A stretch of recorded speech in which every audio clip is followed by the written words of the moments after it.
Good evening. This is 80KE, and I'll be your net control for tonight's Northern Colorado Amateur Radio Club, NCARC's TechNet. I'll be taking check-ins in just a minute here, but I just want to let everyone know that I'll be doing net control. This will be a directed net, and I'll take check-ins. You don't have to check in if you don't want to. Check-ins are optional, but I'll take check-ins. This is 80KE. And I'll take check-ins now for tonight's NCARC's TechNet.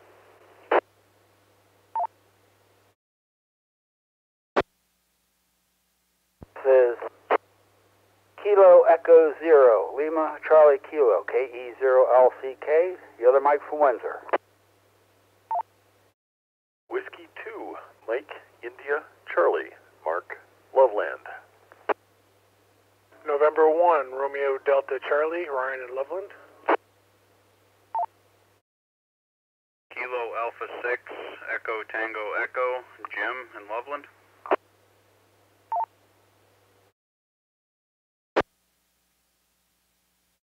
Kilo 0, Papa Romeo Bravo, Phil in Loveland. Also with Kilo 0, Lima Alpha Oscar, Luann.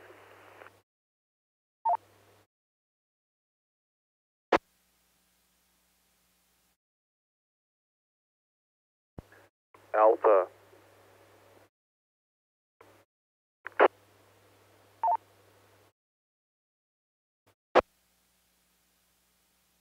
This is Alpha Echo Zero, Bravo Quebec, Daryl in Longmont, AE0BQ.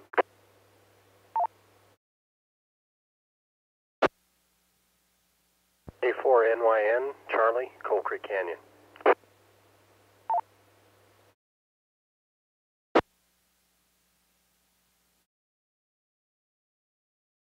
This is Kilo 1 Delta Echo Golf, Mike in Blackville.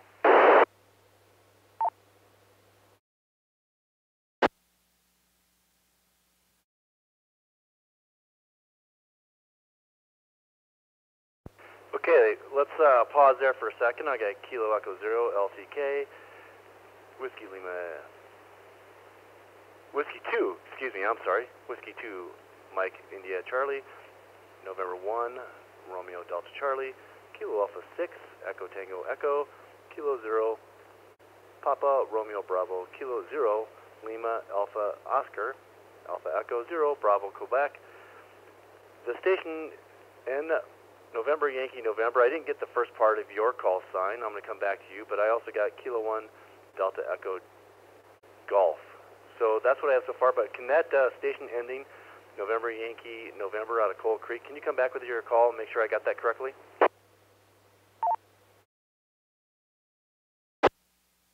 Yes, sir. Kilo 4, November Yankee November.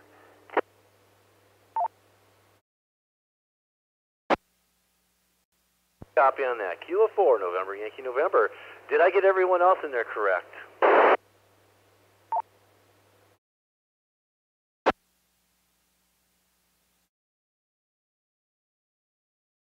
Hearing nothing. Let's move forward. I'll continue to take check-ins. This is 80KE. Good evening, Wayne. This is November 0, Echo Mike Papa, Greg in Fort Collins with Debbie, Kilo 0 Delta Bravo Echo.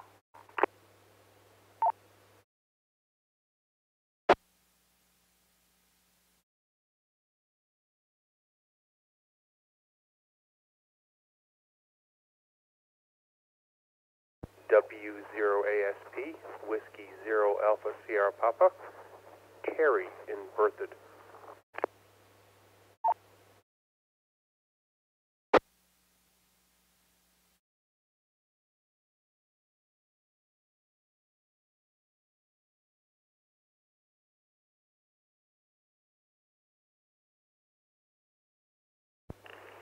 Alpha Delta 0 Kilo Echo here. I got you, Greg, in 0 EMP with Kilo 0 Delta Bravo Echo and Whiskey 0 Alpha Sierra Papa. Terry, thank you all.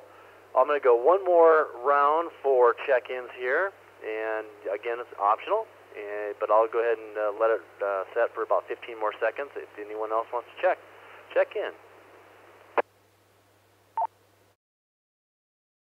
Echo 0, Sierra Oscar Romeo, Mike, I-25 Mobile.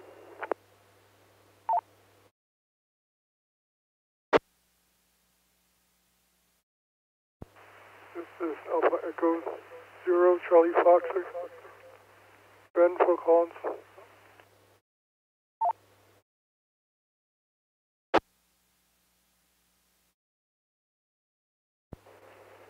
Whiskey 5, Victor Delta X-Ray, Mike in Loveland.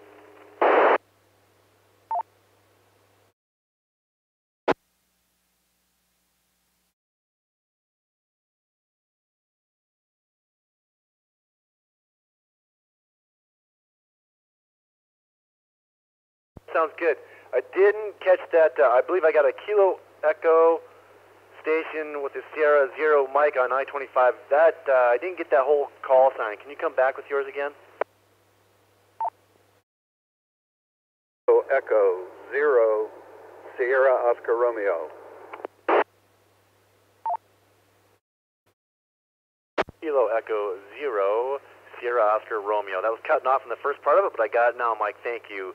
Also got Alpha Echo 0, Charlie Foxtrot, and I got Whiskey 5, Delta Echo X-Ray. Is that correct?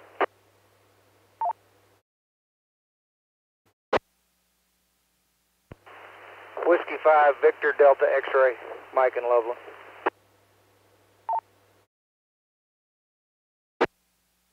I'm corrected. Victor Delta X-Ray. Okay, thank you, Mike. Appreciate that out there in Loveland. Let's go ahead and get started, but if anyone else wants to chime in, go ahead.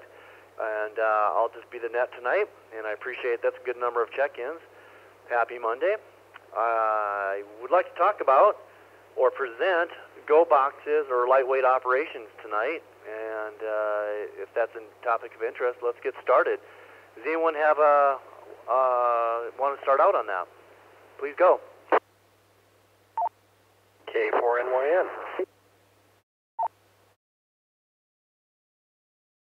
Yeah, go ahead. Kilo 4, November, Yankee, November. I didn't catch your name out there in Coal Creek. Can you come with your name?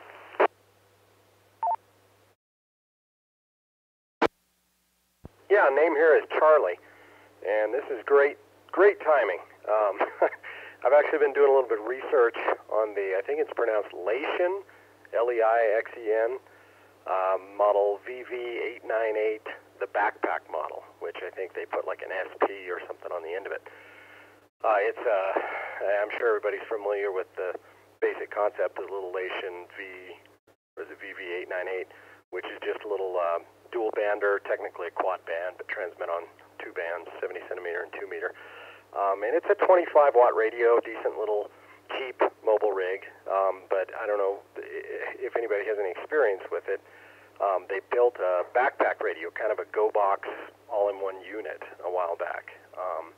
And it incorporates I think it's 12,000 milliamp hour lithium-ion battery pack, and the case kind of puts the antenna on the proper side of it to carry it in a backpack and that kind of thing. So perfect timing. If anybody has any experience with that and knows whether it's a decent rig or if battery life is good or if it's even a concept that was proven to be a good thing, I would love to hear some feedback on that because I'm considering that. K4NYN, back to net.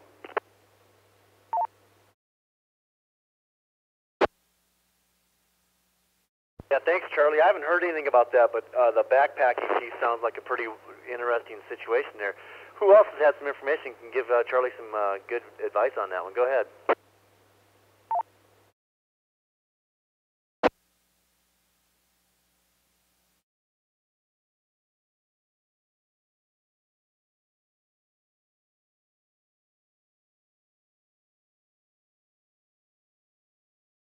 Okay, not so good tonight, Charlie. Sorry about that. No one's coming back with that Liaison or whatever radio and the backpacking thing, but what a good concept anyway. I'm going to have to look that one up myself, but maybe we can, someone else has some ideas about some go boxes or something else that we can bring up then, unless someone does have something on that Liaison or however it's enunciated.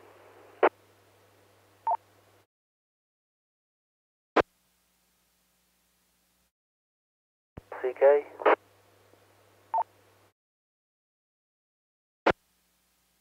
Go ahead there.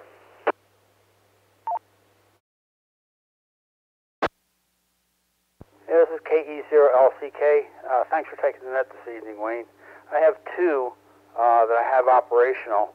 One is similar to that last individual in that it's a 25 watt, this one's a Juntai radio with a 12 amp hour battery stuck in a metal ammo can with also has a solar charger, and you can run it off the battery. Or before you have your solar panel, you can charge it off of that. And the key ingredient was that you had to have stencils and paint on the side, HAMMO on the side of that can. Let it reset.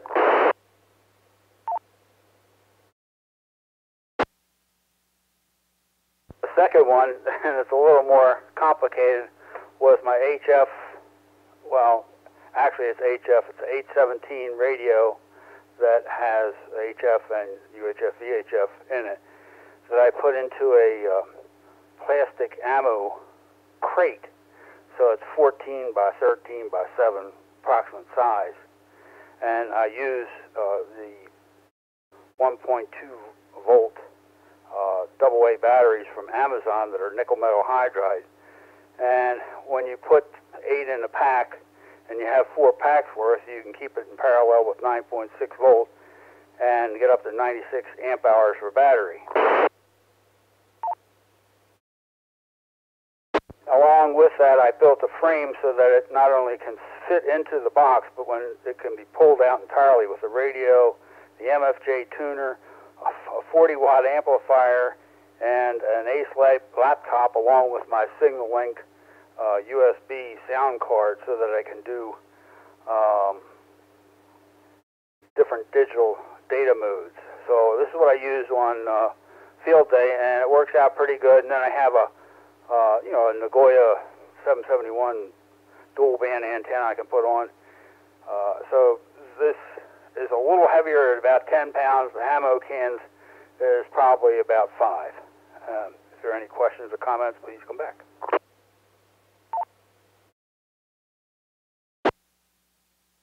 Nice setup, Mike. I really like that 12 amp with the additional solar panels on there. I mean, that would be a perfect rig for field day for sure. Go ahead if anyone has some comments, questions for Mike.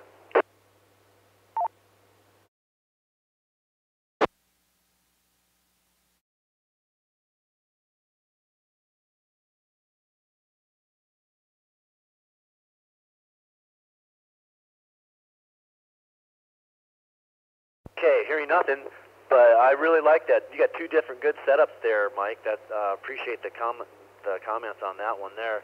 Who else has something they like to share with their Go kit or their lightweight operations, or where they like to take their operations other than, say, field day or something? 10-0 EMP.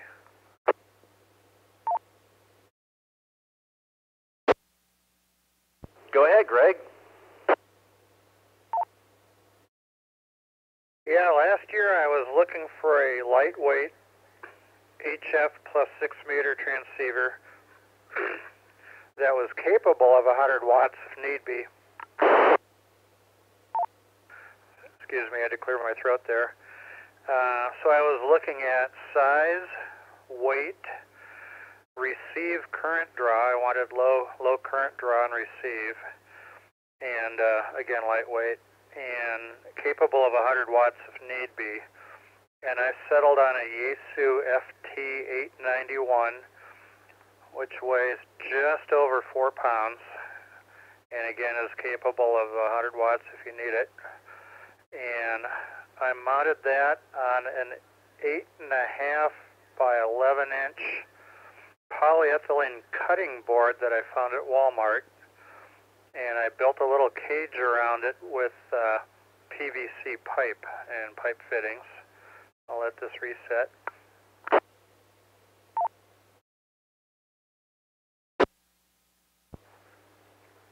And what that little cage frame does is it helps protect the radio from getting knocked into things. I can put it on a seat in a vehicle and seat belt it in, or I can put it inside a backpack, and that cage frame keeps the fabric a few inches away from the air vents so that the radio doesn't overheat. And then I coupled that with the lithium iron phosphate battery from Bioenno, and I forget which amp hour rating it was, but it was the smallest of their batteries that is capable of delivering 20 amps if need be for the 100 watt power output, and 0 EMP.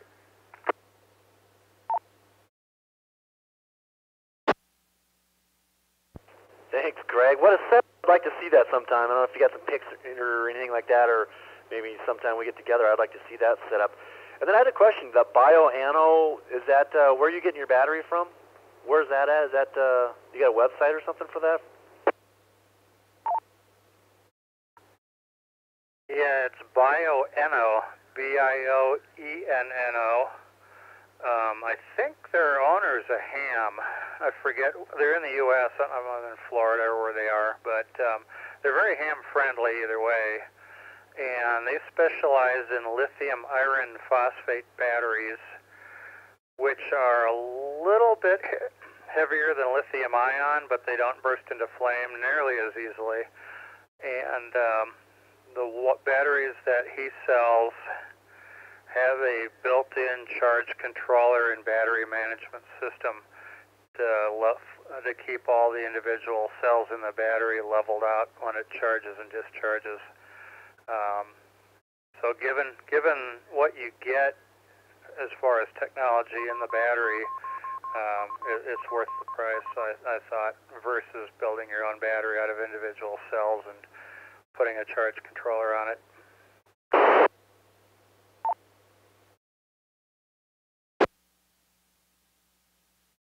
Absolutely, I like that. So then, how many, you get 20 amps out of that, and then what kind of a charger are you using for that then, to charge that? Something that can hit each individual cell and charge it and balance it? Well, the built-in charge controller does some of that work for you. So you can buy, it's basically got its own built-in smart charger, in other words. So you can buy a wall wart plug-in charger from him. I like to charge those kinds of batteries in my outbuilding and not in the house. And I have a power supply out there, a variable power supply, so I just set it to the right voltage and current limit. And with that, the internal charge controller handles the rest. But he does sell wall wart chargers as well.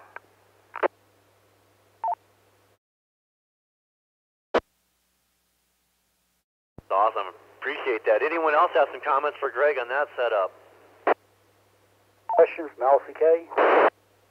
MIC. Hi, MIC. Go ahead, LCK. KE0LCK. Bioenno batteries are great. I wish I could afford one, but I was asking Greg, what kind of antennas are you using to, when you go mobile? I'm assuming you take it outside of the vehicle and set it up, since you have that combination. But I found that antennas can be an issue, and I was just wondering what you were using.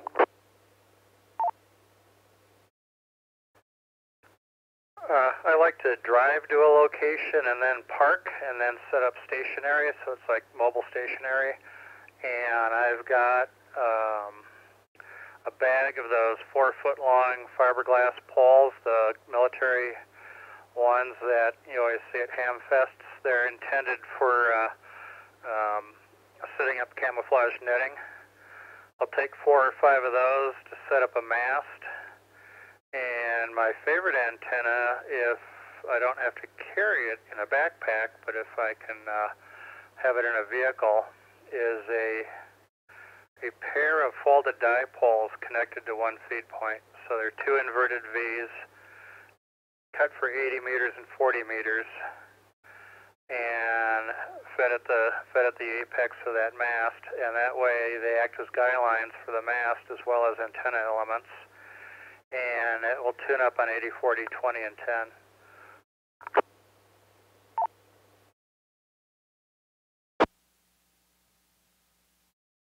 Great. Back to net. Greg, thanks for hanging in there. Mark, go ahead. W2MIC. I had the same question about antennas. Answered. Back to net. EMP. That was efficient. Go ahead, Greg. Yeah, and then if I am going to do backpacking with it, I'll typically use a lightweight wire dipole, and or several very lightweight wire dipoles cut to different bands. I'm still kind of working on that system, so I don't have anything set yet for that. But that's what I'm looking at for backpacking, is just lightweight, rolled up dipoles.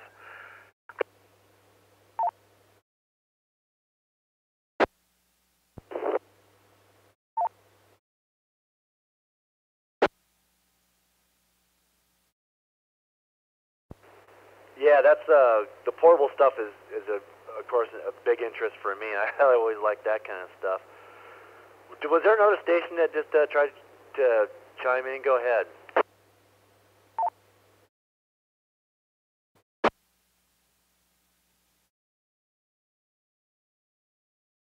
All right, hearing nothing.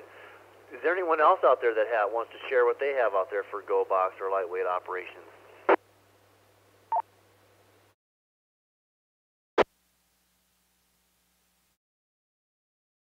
MIC.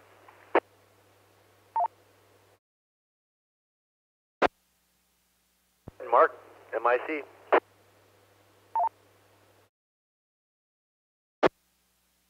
W2 MIC. For the ultimate lightweight Go Box, it's just a handheld and some extra batteries and a wonderful little antenna called an N9TAX. That is November 9 Tango Alpha X-ray, and I know several people on this net have them and use them. It is a Slim Jim design that is a dual-band VHF UHF antenna. It will literally roll up and fit in the cargo pants pocket of my cargo pants. It weighs well under a pound. It has a claimed 6 dB of gain, which means with a 5-watt handheld, I'm outputting an effective 25 watts. It has a very low takeoff angle. It is light enough that you can throw a line up in a tree and hold the antenna up, or I have a 4-pound telescoping fishing pole that is 21 feet long, and I can put the antenna up with that, which gets me up over the ground clutter and gives me very good range. I routinely talk to Denver on 1 watt with that antenna. I'm going to drop and come back here. Over on the HF side, I encourage people to look into the combination of the MFJ 17-foot telescoping antenna, which will do, on HF, 6 meters through 20 inclusive by physically changing the length of the antenna. And to get up to 40 and 80, I suggest looking into a Wolf River coil. They have their silver bullet coil, and this is basically a great big inductor wound on a PVC pipe, and you can screw the MFJ antenna into the top, giving you a 17-foot radiator. and then you use a clip to pick the point on the coil to set the impedance properly for 40 or 80. And that entire kit weighs about 6 pounds. For a kit that gets out better, I picked up a German spider beam kit that has a 40-foot telescoping mast and an off-center fed windom that runs 40 through 6 inclusive for about $300. 10 pounds total system weight, including guy lines and stakes.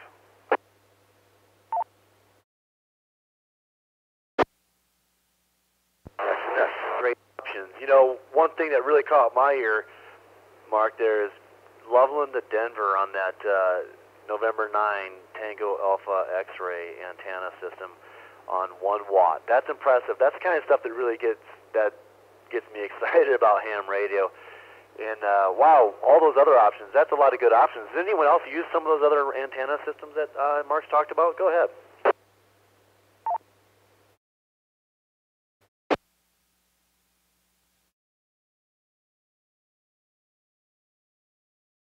How about anyone have any questions for Mark or anyone else that's chimed in? Questions for those folks yet? K4NYN with a question.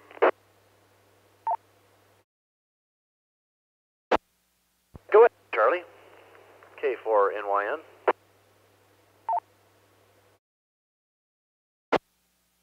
Yeah, thank you. I'm just curious. I've heard several people mention carrying around small photovoltaic cells, little solar panels to kind of keep things charged.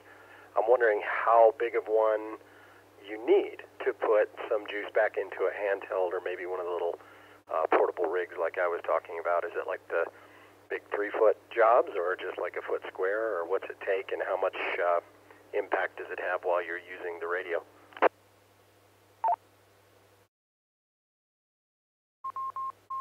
That's a good question. This is 80KE, and that's a really good question. I don't have much experience with the solar power things, but looking at the list of folks that are out there, I'm sure we have a number of them that can come up with some good information to help you out. Go ahead. If someone has some information to help out with the solar, I'd appreciate it.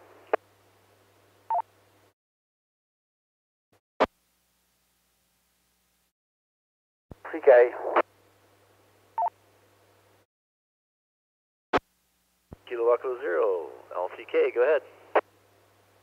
K0LCK. I know Mark's got some experience on this, but I've got a little bit. The one battery solar gizmo I set up was more along the size of a briefcase size, to which I attached 2 20-watt solar panels, and I made it an accordion style by putting some hinges on it. That in combination with a 14 amp hour battery is what I used in field day the previous year, and it can keep you going practically all day. Granted, I'm using a 5-watt rig, but at the same time I was using FT8, which is a duty cycle that's basically 15 on and 15 seconds off. So it's quite the draw on it, but it'll last all day. And it was portable in that it was able to be picked up like a briefcase style and walk around with it. There are much better options, and maybe we can hear from Mark on that. Back to that.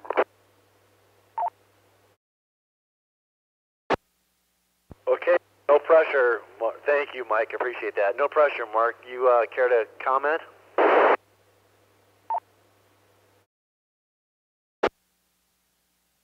W2MIC. Well, I did a hour-plus presentation for the NCARC monthly meeting sometime back. So if you go get on YouTube and get on the NCARC channel and go look for my call sign, W2MIC, you will find a fairly detailed presentation on solar panels, batteries, and chargers for boondocking. And here I'm thinking of driving my 4-wheel up in the mountain, finding a place to camp, putting an antenna up and running a radio, and not discharging my vehicle starter battery, but rather having a couple of big 100 500 amp hour batteries and some solar panels to drive them, with lots of suggestions for how to go. That is certainly feasible. Down on, and we're talking the hundreds of watts plural to be running a full power 100 watt HF radio. Down on the small side for my handheld, with my Yaesu FT60, I run rechargeable nickel metal hydride batteries, AA's, and I use a 21 watt folding panel. This is for backpacking. That in turn I drive into a 4-cell charger to charge up AA cells. And the 21 watt chargers can drive 2 chargers charging 4 cells each. And they'll charge a set in a day. I need 6 to run the radio. And that is pretty much sustainable, especially if you're using a gain VHF UHF antenna like the N9TAX. Total system weight well under 2 pounds. Total cost, let's see, a 21 watt panel is probably $60 these days, and the USB 4-cell charger for AA nickel metal hydride, probably about 18 or 20 each.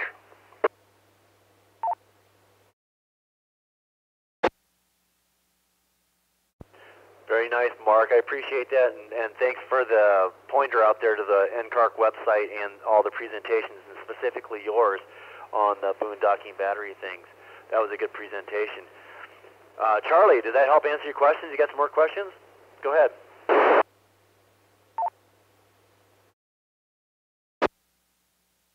No, that was absolutely a great start on answering it, and I would imagine anything left over will probably be in the video. So I will head there right after the net and check it out. Thank you very much. K4NYN, back to net.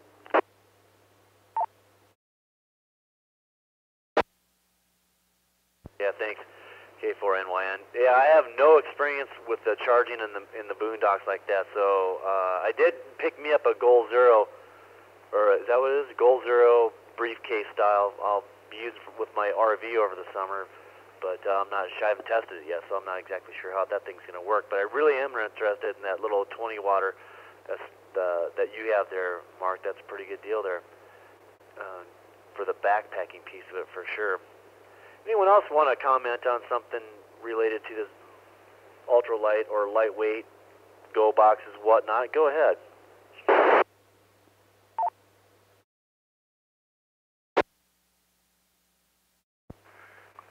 K6ETE.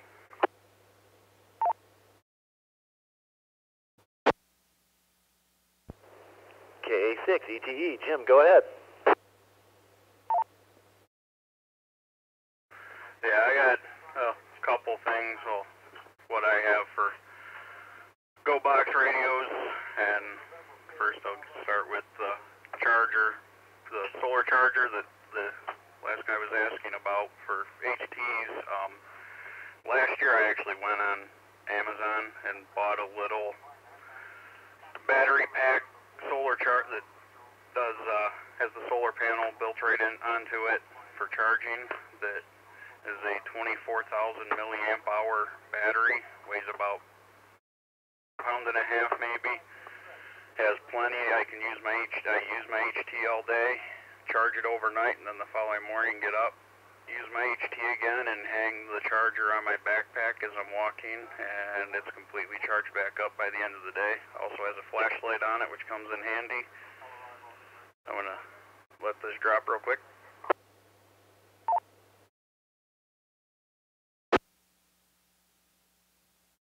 I had bought it just to see how good it worked. It cost me, I say $35 on Amazon, and it has worked every time I've used it, and charges in less than a day with minimal sunlight.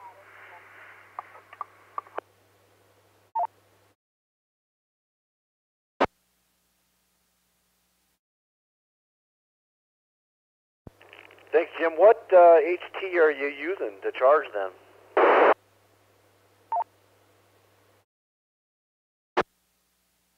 I have used it on all of my HTs. I have, mostly Yaesus. I have the FT2DR, the VX6, the FT6,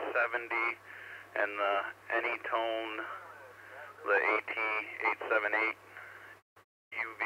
I have charged all three of them. The Anytone has the largest battery. That has a 3600 milliamp battery on it. That is the largest one that drains the battery pack the most, but I've charged all of them. And with the backup battery pack to charge them has 2 USB ports on it. The only thing I had to do was it has a 5-volt output. I had to make an adapter to charge the HT. You can buy them also to increase it from the 5-volt output to 9.7 volts with 1.5 amp to charge it.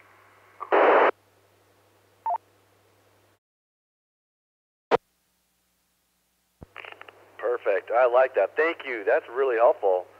Did you have another piece that you wanted to talk about then too? Jim, go ahead.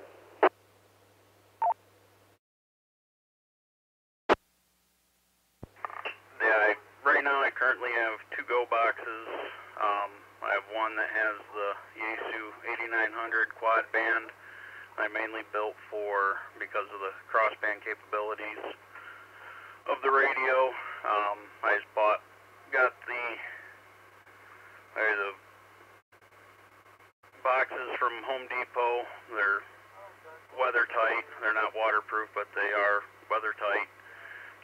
The one with 8900, I have a 17 amp hour battery in it, the AGM glass mat battery has the connectors on the outside with a small solar panel that I can use to charge the battery back up. The battery that's in it, I'm able to use the crossband repeat. I can run for 12 hours and only draw the battery down to about 65% before it needs recharged. If I use the solar panel during the day with good sunlight, I can increase the crossband repeat time up to about 18 hours with it running during the day and then into the night. I also have the same box that I have FTM 400 in that I just put together because I had the extra radio and box. I'm currently building one for an HF radio, and I'm playing around with the chameleon antenna that I bought. Let the repeater drop real quick.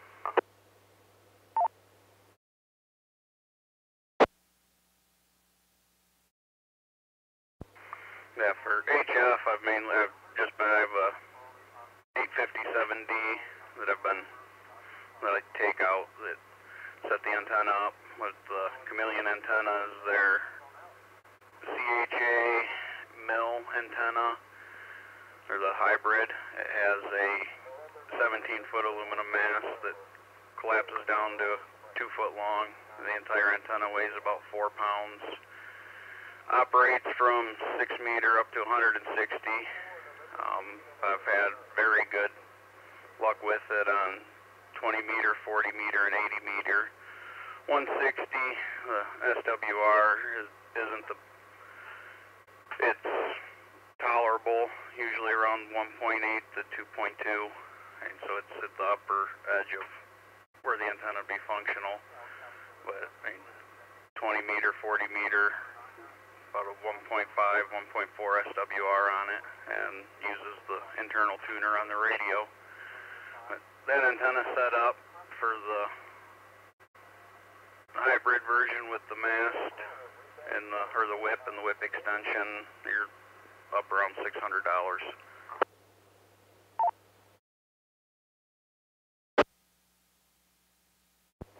Yeah, what a setup. That you got some nice equipment there. I appreciate hearing that.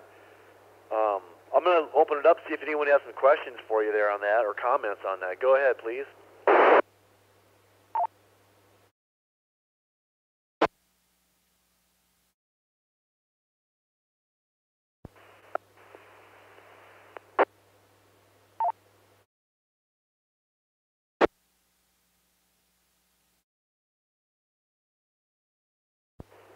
Go ahead and try again. This is 80KE. That last station didn't quite make it.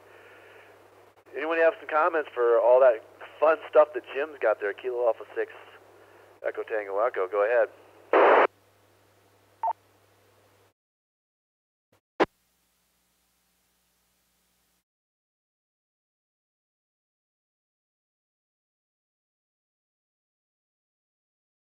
All right, hearing nothing. Go on, Jim. What else you got to share with for us? Appreciate it. Thank you.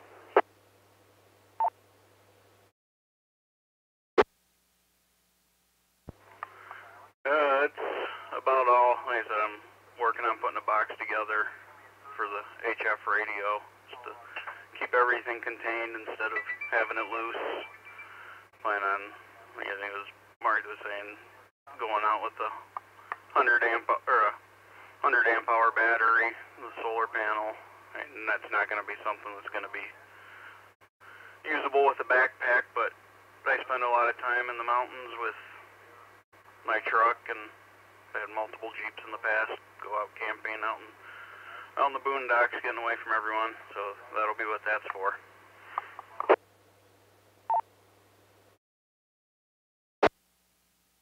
Absolutely.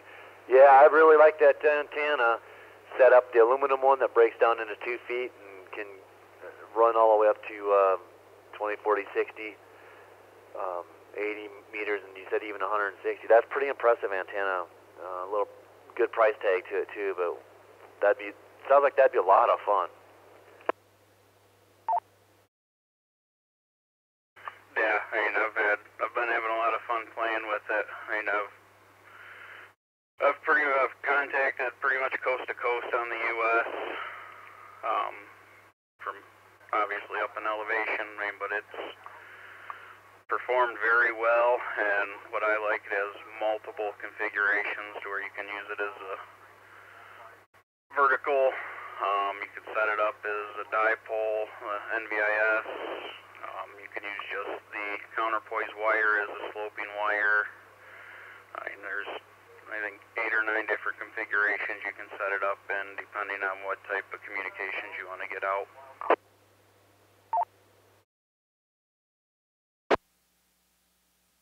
I'm not surprised you got contacts on both sides of both coasts, east and west. That's pretty impressive there. I appreciate the comments there, Jim. Anyone else want to comment or questions for the setup that he just described? Both setups, all setups he just described. Go ahead.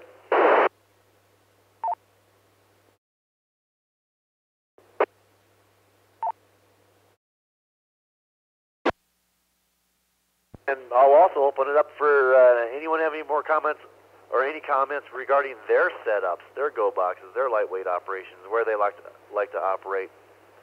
And you go back to Mark hitting people with 1 watt from Loveland down to Denver, Jim hitting people on both sides of the coast.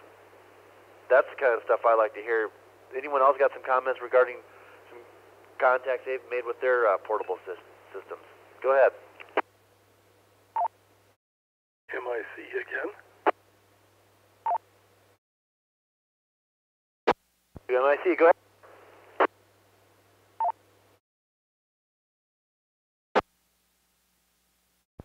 W2MIC, I'm going to wake up Phil, PRB. Phil and I were talking at lunch recently, and I was wishing for a portable HF antenna wire. And Phil alerted me to a company called My Antennas, all one word. And he has the 80 through 10 half-wave end-fed wire antenna. And I looked at my lot and ordered up a 40 through 10. It weighs about 2.5 pounds. It coils up into almost nothing. It's got a big toroid on the end.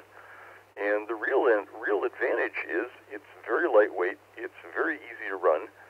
If you can throw one end or part of it up in a tree, you can get pretty good effective radiation. You can, receive well, and mostly you don't need a tuner, which is really cool. Phil, I haven't used mine yet, although I should have been out there today. Can I get you to talk about your 8010? Sure, Mark. Yep, this is K0PRB. Before we go there, Yeah, for comic relief, our go box is 5 tons, diesel engine, etc. And that's where I use that NFED dipole that Mark is talking about. The NFED dipole is really nice. I do use a tuner with it just to make sure we've got a good match to the radio, etc. But used it on field days about three different times.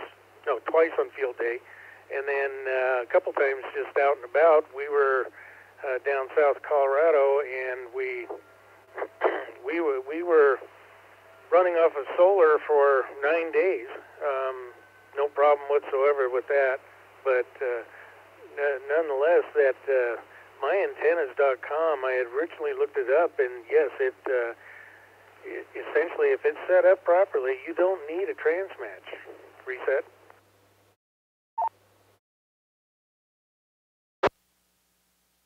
Okay, I'm back. And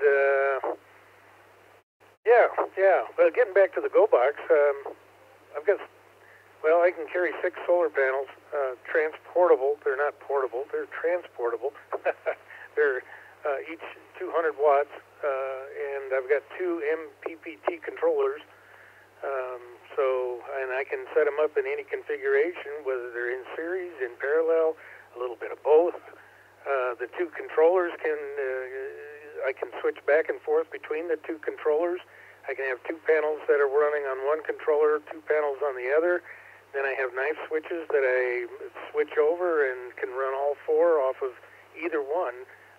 And I have 2 MPPT controllers because I have 2 sets of batteries there, battery banks. I could have used just one MPPT controller, but one of them works with lead-acid batteries, and the other are gel cell.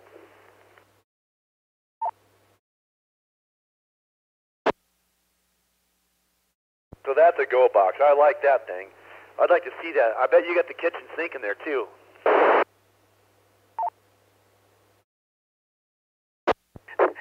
Didn't catch that last statement. What was that?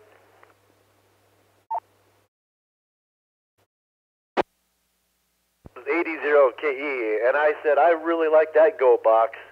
Sounds like you got everything in that thing, including the kitchen sink, huh, Phil? Well, a refrigerator freezer as well. Well, not so much the kitchen sink, but we do pull a pop-up camper with it that has a kitchen sink, etc., etc. And a couple of the solar panels I can hook up to that as well. I have an MPPT controller for the pop-up, etc. So yeah, we can go out and be out for a long time.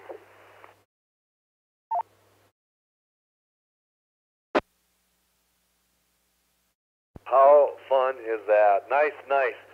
And those NFED half-wave antennas, or the NFED, those are nice sets, easy to use, and actually pretty lightweight, good efficient units. Anyone have some comments for the setup we just heard about here with Phil here? Go ahead.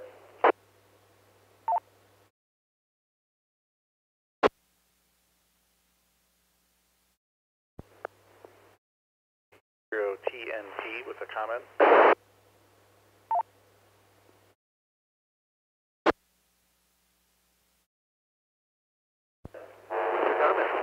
TNT comment. Go ahead.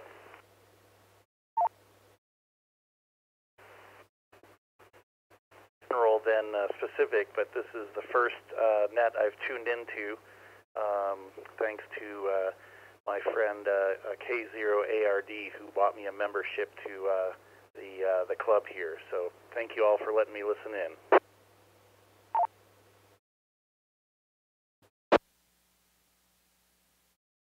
Welcome aboard. I hope that you're enjoying it, and if you have any questions, please go ahead with some questions, or if you have experiences or have a Go Box or a lightweight operation, field operations that you like to do, please share. This is 80 KE.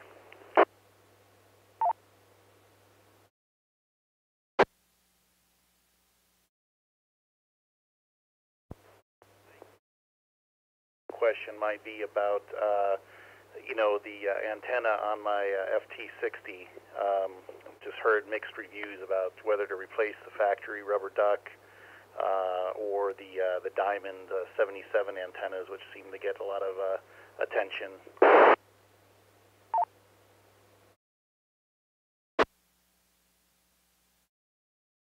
Yeah, that's always a good question, and I think that's the first thing most folks do when they do get an HT is replace the rubber duck out there. I was just at the Hamlet class that the NCARC put on, and they talked about those antennas, and there was mixed reviews. So I'm going to open this up and let some other folks comment on what they might suggest or what they have experiences on with their HTs.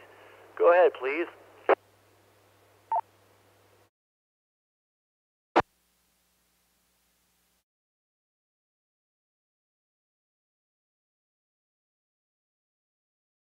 MIC.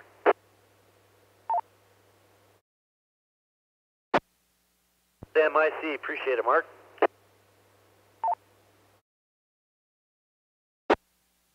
I have driven a Yaesu FT50R for many years, and after it died, I replaced it with an FT60R. The factory antenna sucks. I suggest strongly that you look into a Smiley tri-band. That's Smiley, S-M-I-L-E-Y, like a person who smiles excessively. And you go do a Google search for Smiley tri-band. It is a telescoping antenna that can be adjusted for VHF, UHF, and 220. And it has the great advantage that it is a 5/8 wave on UHF. So it has a good bit of gain, like the manufacturer claims something on the order of 9 dB. I have used it on my FT60 for years, and I'm currently using it on my Kenwood D74. It is the best performing antenna I have ever found for an HT. It has any kind of base you want, so it has an interchangeable base, and you can put it onto an SMA male for the Yaesu, an SMA female for the Baofeng, BNC, the funny Vertex adapters, 9 or 10 different adapters. I would start there. Smiley tri-band. Oh, back to nut.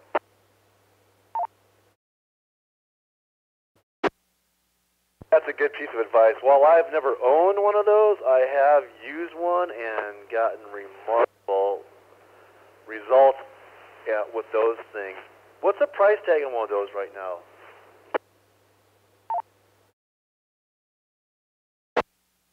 About $32 shipped.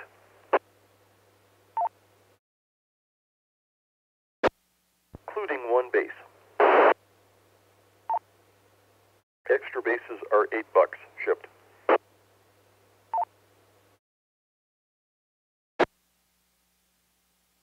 Thank you. Does that help answer your question there then, with the rubber duck antenna on the HT?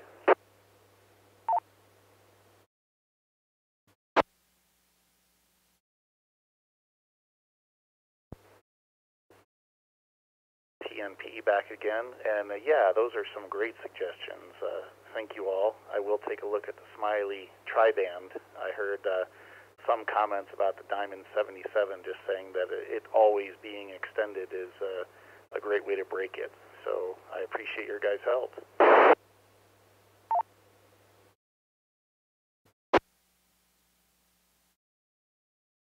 And I'm sure there are other great options out there as well, but that collapsing one is pretty good too. Did anyone else have a suggestion or something that works well with their HT they'd like to share? Go ahead. N0 EMP. Go ahead. N0 EMP. Greg, go ahead. Yeah, I also run a Yaesu FT60, and I got the Nagoya 771. It's a long whip dual band. Nagoya with an N, and the model number is NA as in November Alpha 771. Mine works quite well. Notice a big difference between the stock factory whip and the Nagoya whip. I did read in the reviews that there are some counterfeits out there. So if you go on Amazon and find the cheapest available one, it's probably a counterfeit. So buy from a reputable source. I was just looking to see if ham radio outlet carries it, and it doesn't look like it unless I'm looking it up wrong. But that's a lot of us use that antenna and with good results. N0 EMP back to net.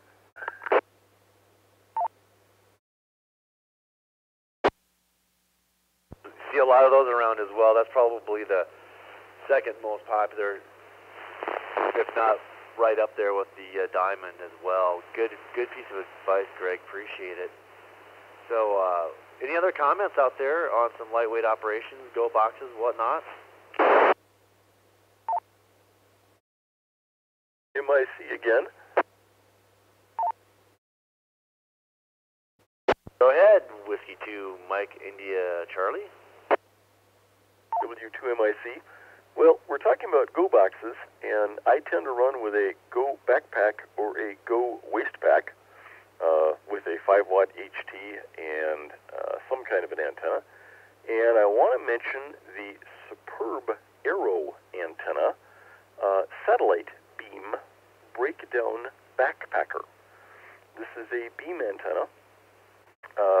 It consists of a chunk of rectangular aluminum tubing, and the antenna elements, it's a dual band Yagi, consist of Arrow, Easton antenna aluminum antenna shafts. So it's extremely light. It is 3 elements on 2 meters and 7 elements on 220. Wow, one more try. UHF. It has therefore about 6 or 7 dB gain on 2 meters and nearly 10 dB gain on UHF. It is directional. It breaks down into a unit about 18 inches long, and a nice little package. It fits in a backpack. It's very light. It takes about 5 minutes to put together. I tend to go hiking with a 6-foot wooden hiking staff, just for stability, and I can clamp the Arrow satellite beam onto the top of my staff and run it as it is, or hold it up above my head, which gets way up out of ground clutter. And with all of that gain, your little 5-watt handheld, lots of people have used the Arrow beams to talk from the top of one 14er to the top of another elsewhere in the state, because you have line of sight and lots of gain, and 1 or 2 or 5 watts will do you to talk all over the state. It gives you the ability. We have a famous example of people testing it out, and they were having a little trouble hitting Denver, so they got up and stood on top of the cab of their pickup truck to get out of the ground clutter, and boom, they were into Squaw Mountain and elsewhere. Lightweight, let's see, under $70 as I recall, shipped. Gives you lots of gain, lots of directionality, and turns your little handheld into a powerhouse. Back to net.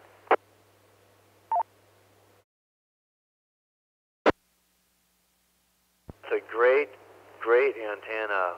Appreciate that comment. I'm glad you brought that up, Mark. Anyone else use that one or any comments with that one? I'm going to bring it back to the net real quick here. K4NYM. Go ahead, Charlie, K4NYM. I'm super glad that Mark brought that up too, because I was looking at that. I was down at HRO just, a couple weeks ago, I guess, and I had one of those in my hot little hand and decided not to buy it right at that time, but I've been looking at that exact antenna for a while. And I think, I think they start about $70 and they go up to a little bit over 100, depending on whether you get the one with the duplexer and how many elements it has and all that. I guess my question on that is, So I looked at the N9 TAX online, and I see what that is, the kind of slim jim that you can, shoot up into a tree and hang it or whatever. What are the pros and cons? And I mean, if you're just really trying to get distance off of a summit or maybe somewhere up just below tree line or something like that, I know obviously one's omnidirectional and the Yagi would be very directional, but what really is going to give you the maximum performance if you're willing to point the Yagi where it needs to go? Is that just better gain, both transmit and receive, or is it really just pros and cons and one's not necessarily stronger or give you better distance? K4NYN. MIC. Go ahead, Mark. I'll go ahead. We've done considerable side-by-side testing up high, and the very general answer is that the NTAX has about 60 meters, like you have GPS, etc., and you know where you want to go. The backpacker beam is superior, both because it has more gain and because it cuts down on noise coming in from the sides. So it gives you a better quiet reception versus an omnidirectional, which will, of course, pick up everything from everywhere. The Yagi will allow you to reject signal to the side to the tune of probably 15 dB, and it gives you, in general, both a quieter signal and more gain a little bit in any particular direction. But you have to know where to point it.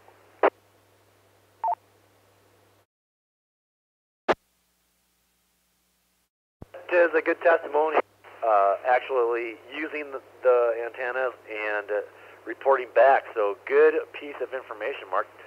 What do you think about that then, Charlie?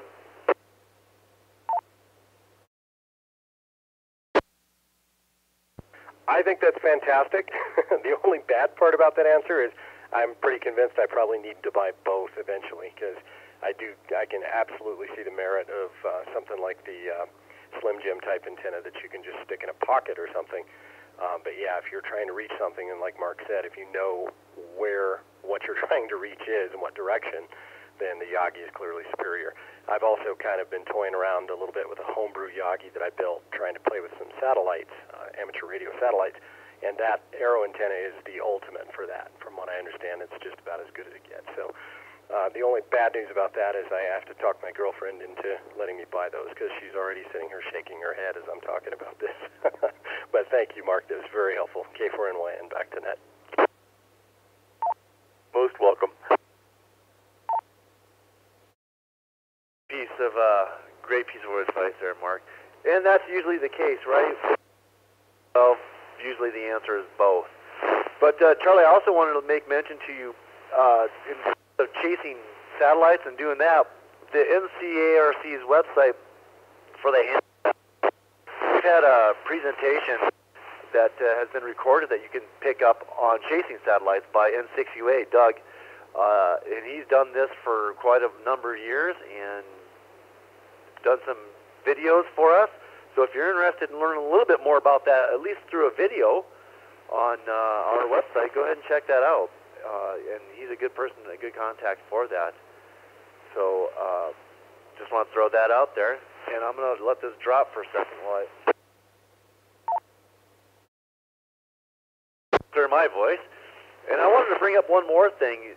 I know we're running we've been here doing this for about an hour yet, but I wanted to bring this piece up in terms of operating in the field operations. Has anyone heard of, or participated in the Spartan Sprint, where they on the 2-hour gatherings out there that are done on the first Monday of every month? Anyone familiar with that? Done that? Interested in trying it? 80 KE. I'm gonna let this go to you guys.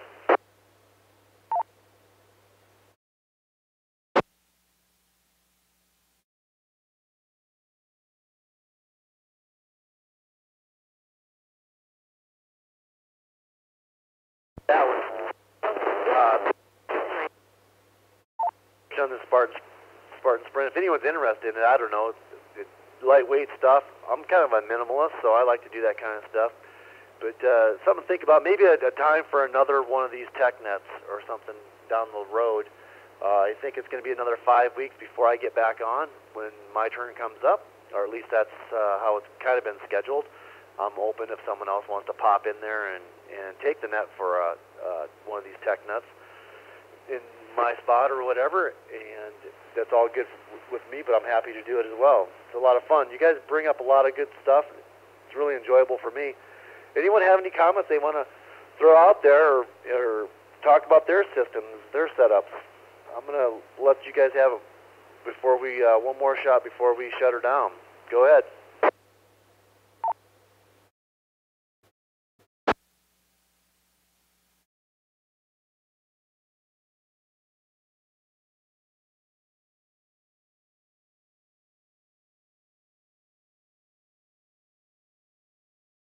Okay, I'm hearing nothing, but I've heard a lot of great things tonight. Folks, I want to say thank you. I really appreciate all the great comments, all the information on what you guys are carrying, what you're doing, and how you're making it work. And it's been pretty inspirational for me, and I hope it has been for you as well. So I appreciate everyone checking in, everyone out there listening in, and everyone participating on tonight's TechNet for NCARC's TechNet. Many thanks. I'll go ahead and we'll go ahead and conclude the TechNet for the night. Hope to catch you guys next Monday. I'll be back 5 weeks from tonight on my shift. Happy to do it. And you guys all have a good evening. This is Alpha Delta Zero Kilo Echo, and I'll be standing by for a little while yet. Good evening, all.